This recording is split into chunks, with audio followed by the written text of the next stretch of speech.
Non, ma sœur, t'as pas halluciné. Oui, quelqu'un a mis un commentaire que j'ai supprimé. Et tu me dis, mais tu réagis comme ça, toi? Alors non, je ne réagis pas du tout comme toi, je confirme. Oui, mon Dieu. Une sœur qui hallucine en me disant, non mais attends, quelqu'un met un commentaire qui te plaît pas, tu réponds pas, tu commentes pas, tu lui dis pas d'aller se faire voir, tu lui dis rien? Je lui dis, mais toi, c'est ce que tu fais? Elle me dit, ben oui, moi, quelqu'un qui me met un message qui me plaît pas, je vais lui répondre et je vais aller l'envoyer se faire foutre. Donc, t'es plus conne que moi, je lui ai dit. Elle me dit, hein, pourquoi? Je lui ai dit, mais parce que tu donnes trop d'importance à quelqu'un qui en mérite pas. Moi, je perds pas mon temps. Je donne pas d'importance à quelqu'un qui met un message qui est pourrave. C'est pas ma vidéo qui est pourrave, c'est ton message. T'as rien d'autre à foutre de ta journée qu'à venir déposer un commentaire. Tu fais même pas partie de la mission, sinon ton commentaire n'apparaîtrait pas. Voilà, je perds pas de temps. Je perds mon temps avec les miens. Je perds pas mon temps avec des gens qui sont pas dans la mission et qui comprennent pas la mission. Des personnes qui viennent commenter pour juger. Désolé, ton commentaire va être supprimé. Tu vas te retrouver bloqué de ma chaîne. Je te donne pas l'accès à ma chaîne, je te donne pas le droit de publier. C'est moi qui fais la loi sur mon YouTube. C'est pas toi qui vas décider de ce que tu as droit de publier ou pas. Ton commentaire, tu te le gardes, il me plaît pas, il disparaît. Et elle me dit, mais toi, tu réagis comme ça. Ben, je réagis comme on est censé réagir. Non, mon Dieu, j'ai un doute là. Je devrais répondre ou pas répondre? C'est moi ou c'est elle qui est dans l'erreur? Ah, c'est elle qui est dans l'erreur. Ben, de toute façon, je me dis, je vais lui répondre. Je lui donne de l'intérêt, il va répondre. Et ça peut durer des heures comme ça, à celui qui veut avoir le dernier mot. Est-ce que j'ai mon temps à perdre? La réponse est non. Je crois que j'ai assez à faire avec cette putain de mission pour essayer d'instruire un con. T'es con, reste con. Loin de moi. J'ai pas besoin de toi dans la mission, merci, bon débarras. Il m'a envoyé vidéo pourrave. Ben, c'est toi qui es pourrave, c'est toi qui dégage. Voilà. C'est qui a le dernier mot? C'est lui ou c'est moi? C'est qui peut plus voir mes publications? C'est qui peut plus publier? Moi, je m'en fous, je le connais pas. Je savais même pas qui suivait mes vidéos. C'est pas une grosse perte. Je sais avec qui je travaille, je sais avec qui je travaille pas. Voilà, à un moment donné. Et elle me dit, mais moi, je réagis pas comme toi. Elle commente. On lui laisse un commentaire. S'il lui plaît, elle va remercier. S'il lui plaît pas, elle va insulter la personne qui lui laisse ce commentaire-là. Ça veut dire que à la vidéo, il met ta vidéo pourrave.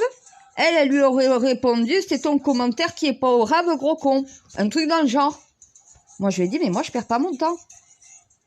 Je vais sur le compte de la personne, je lui retire la possibilité d'accéder à ma chaîne, je supprime son commentaire s'il n'a pas été supprimé en même temps, et au moins, il n'y a plus de traces de cette personne sur mon YouTube. Je réponds pas, j'ai pas que ça à faire. Je donne pas de l'intérêt à quelqu'un qui en mérite aucun, moi. Ah, c'est moi qui ai raison. Ah. Ben parce qu'elle s'est interrogée. Elle s'est demandé, en fait, si ce qu'elle faisait, c'était peut-être quelque chose de bien. Mais après, ne t'étonne pas qu'on t'insulte, qu'on te menace de mort. Tu réponds à cette personne. Pourquoi tu lui réponds? Moi, une personne qui commente de la merde, je perds pas mon temps à répondre à son commentaire de merde. Je supprime la personne et le commentaire, je perds pas mon temps.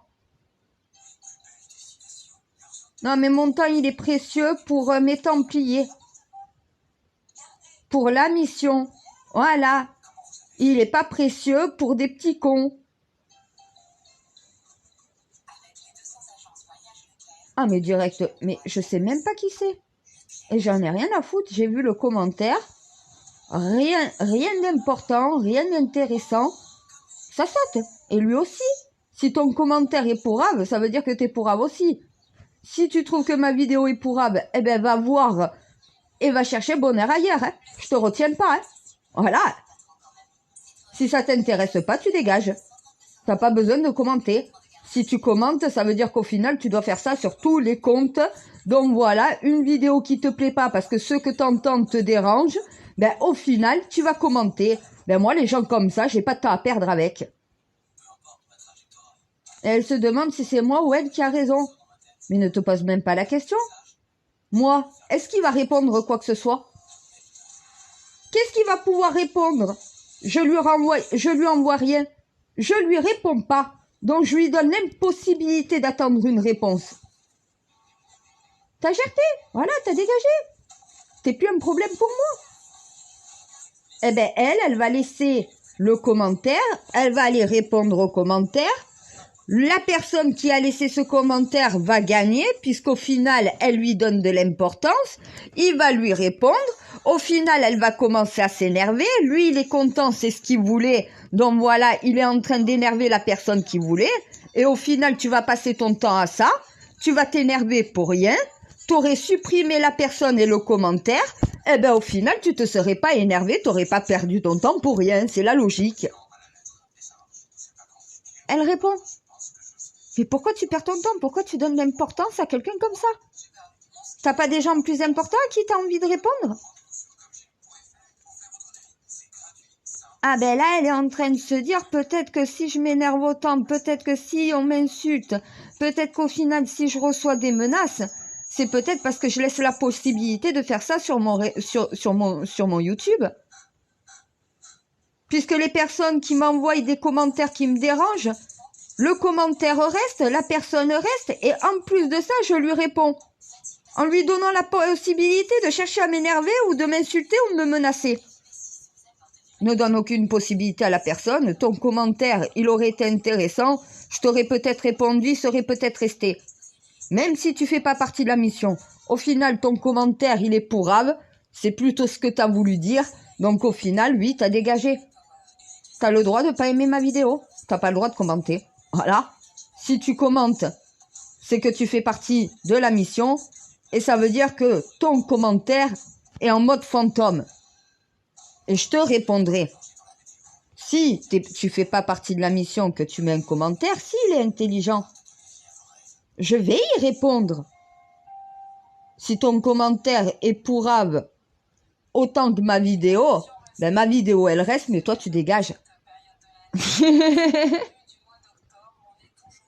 Non mais ça doit être un musulman islamiste qui a entendu le commentaire foulard. Eh ben oui mon gars, je suis désolée, si ta femme elle le met pas correctement, ton foulard c'est ton problème. Et c'est son problème à elle, c'est pas le mien. Elle saurait lire le Coran, tu saurais lire le Coran, tu sais comment on met le hijab. Au bout d'un moment. Non mais c'est ça qu'il a pas apprécié. Je le sais. C'est pour ça que je perds pas mon temps à répondre à quelqu'un comme ça. Moi j'en appelle à toutes les femmes musulmanes à étudier correctement le Coran, elles sauront comment on met correctement un foulard. Si sa femme le met comme certaines le mettent, eh ben désolé, ta femme ne suit pas le Coran. Elle le met comme des terroristes lui ont dit ce qu'il fallait mettre, mais pas comme les prophètes lui ont dit de le porter. Et ça il est... Ah, mais ça plaît pas. Mais parce que tout simplement, tu lui dis la vérité en face. Non, mais pas un foulard comme ça. Demande à n'importe quel imam, il te dira comment le mettre correctement. Ton foulard, normalement, devant ta poitrine, il la couvre. Il descend jusqu'à devant tes fesses et devant tes parties génitales. Le foulard, il arrive normalement une partie devant les genoux, devant, et une autre partie sur les genoux, derrière les genoux, à l'arrière. T'as normalement les pans de ton voile qui viennent se rabattre sur ton corps. Pas sur tes pieds, pas sur tes jambes. Tes fesses doivent être cachées par le voile. Tes seins doivent être cachés par le voile. Tes fesses doivent être cachées par le voile. Tes seins, ta chatte. La partie corporelle qui est féminine doit être cachée par le voile. Si tu noues ton voile autour de ton cou, il cache ton cou, il cache pas tes seins, il cache pas ton ventre, il cache pas ta chatte, il cache pas ton cul, il cache rien. regarde comment on met correctement le voile. Non, tu le mets pas correctement. Et un imam, un véritable imam, te le dira. Mes imams ont confirmé, eux. Normalement, il est noué au cou, mais il tourne pas autour du cou. Il retombe sur le devant de la poitrine, sur le devant, donc voilà, du ventre, sur le devant de la partie génitale féminine. Et derrière, il descend jusqu'à tes fesses. Normalement, il couvre que cette partie, le voile. Il ne descend pas jusqu'aux pieds non plus. Et le voile ne te couvre pas le visage. Donc, de le ramener sur la bouche, sur le nez, ça, c'est pas comme on le dit dans le... Il y a une partie qui se rabat, mais tu étouffes pas toute la partie du visage comme ça. Non, quand tu lis le Coran, mon Dieu, tu m'as appris à étudier le Coran. Je sais comment mettre le voile. Il y a des femmes musulmanes, elles n'ont jamais étudié le Coran, elles savent pas le mettre. Et des imams le confirment. Ils me disent, c'est vrai que dans la société, je vois beaucoup de femmes qui ne mettent pas le voile correctement. Ça veut dire qu'elles n'ont pas étudié correctement le Coran. Sinon, elles sauraient comment placer son voile correctement. Voilà. Là, ça doit être quelqu'un qui, ce discours-là, ça lui plaît pas. Pourquoi je vais répondre? Si t'as pas été capable de comprendre ça sans voir une attaque, il n'y a pas d'attaque. Justement, quand quelqu'un te dit tu le fais pas correctement, reprends ta manière de le faire et tu le feras correctement. C'est quelqu'un qui veut te venir en aide. Voilà. C'est pas quelqu'un qui est en train de te dire retire ton voile. C'est quelqu'un qui te dit si tu veux le porter, porte-le au moins correctement. C'est tout. Je le dis d'une façon plus crue que les imams. Les imams me disent, c'est vrai que toi, la manière, elle est musclée, mais au moins, elle est compréhensible.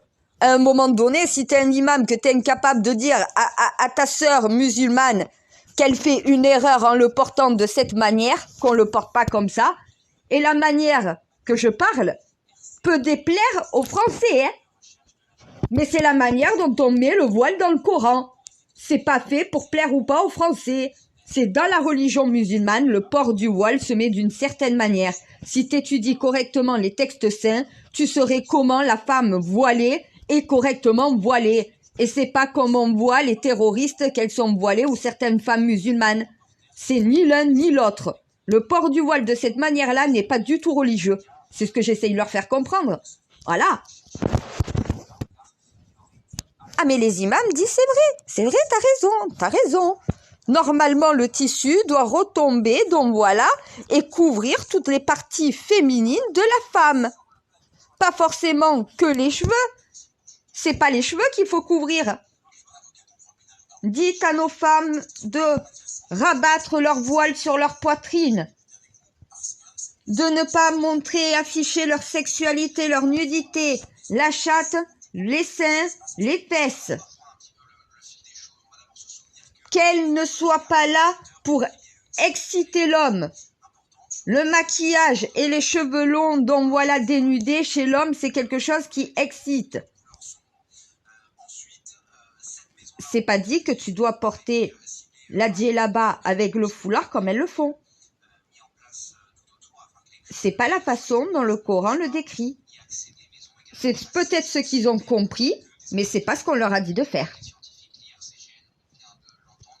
Et moi, je suis une érudite. Ça veut dire que moi, je vais chercher la science dans le Coran. Il te dit, le Coran, comment mettre correctement ton voile quand tu es une femme. Ça n'a rien à voir avec ce qu'on voit dans la société. Voilà, c'est pas une chrétienne qui attaque la religion musulmane. Je suis musulmane, je suis juive aussi. J'attaque au final ma propre religion, ça veut dire. Non mais ils sont cons certains. Je dis juste à mes sœurs, si tu veux mettre le voile, mets-le correctement. Voilà, si tu veux pas le mettre, ne le mets pas. Et si c'est pour le mettre mal, autant ne pas le mettre. Moi, j'ai la possibilité de le porter si je veux. Je suis musulmane. Mais je suis aussi chrétienne, je suis aussi juive, je suis aussi laïque. Les bouddhistes, les femmes portent le voile dans la religion bouddhiste. À un moment donné, c'est un choix personnel. Voilà. C'est entre moi et toi. Ça ne concerne aucun autre religieux à part moi et toi. Mais si je le mets, je choisis quel voile je veux mettre. Dans la religion musulmane, le voile est porté d'une façon. Chez les juifs, les chrétiens et les bouddhistes, c'est exactement de la même manière en réalité. Donc quand tu veux porter le voile, tu portes le voile tout simplement religieux. Non mais, il y en a un qui m'a dit, c'est vrai que la Sainte Marie et Jésus portent un voile, c'est pas une cape, c'est un voile. Eh ben oui, c'est pas une cape, c'est un voile. Et les Templiers, plus tard, ne portaient plus le voile, ils portaient la cape. La cape a remplacé le voile dans notre histoire à nous. Mais à l'origine, les Hébreux de Babel étaient tous voilés, hommes comme femmes. Les chrétiens, musulmans et juifs, bouddhistes, tous ceux qui se sont divisés comme Hébreux de Babel, ont continué de porter le voile, chacun dans leur religion. Et après, c'est certaines sociétés qui ont décidé de le retirer. Voilà, la réalité est là. Mais toutes les religions portent le même voile. Ah, mon imam l'a compris en lisant la Bible et la Torah. Il n'avait jamais fait. Il m'a dit, j'ai étudié les 3 religions comme tu m'as dit. Putain, c'est vrai, t'as raison. Nos 3 religions portent le voile et les hommes comme les femmes le portent normalement. L'homme ne recouvre pas son corps du voile, mais la femme, oui. Mais le voile de l'homme et de la femme sont les mêmes. Identiques. Il y a juste la taille qui change parce que l'homme, normalement, est plus fort et plus grand que la femme. La femme est plus petite, plus fine, normalement. Dans l'imaginaire, oui. Non, mais après, c'est l'imaginaire. C'est pour ça que, normalement, on porte le même voile. Est-ce que les hommes musulmans à l'heure actuelle, se verraient revenir à l'origine de la tradition? Ça veut dire qu'ils font porter le voile à leurs femmes, mais ils oublient que eux normalement aussi doivent le porter. C'est pas un chapeau qu'ils portent sur leur tête en réalité, c'est le voile. Sauf qu'ils l'ont retiré. Mahomet était voilé. Hein. Jésus et Abraham aussi. Hein. Chaque prophète qui s'est déplacé voilé. C'est comme ça qu'on se déplaçait à une époque. On n'est plus dans la même société. C'est pour ça qu'il faut laisser les gens choisir s'ils veulent porter le voile ou non. On n'est plus dans une époque où c'est obligatoire. Mais ceux qui veulent le porter, on ne peut pas leur interdire de le faire. Puisque c'est les bases même de l'humanité à la base. Toute l'humanité est issue de la religion, de Dieu. Mais oui, les athées ne veulent pas l'admettre. Mais quand ils seront morts, ils devront le payer, ça. C'est leur problème. C'est pas parce que tu crois pas au mot Dieu que tu ne dois pas croire qu'il y a quelque chose au-dessus de toi. Il y en a un qui a compris, ça y est. Oui. J'ai pensé tellement fort à lui que Oui, je sais que tu as compris. Tu crois au Big Bang? Donc tu crois à quelque chose de supérieur? Il m'a dit oui. Tu mets pas le mot Dieu sur ce truc de supérieur? Il me dit non. Je lui ai dit, mais tu crois qu'il y a quelque chose de supérieur? Il me dit oui. Eh ben, on croit à la même chose. Voilà.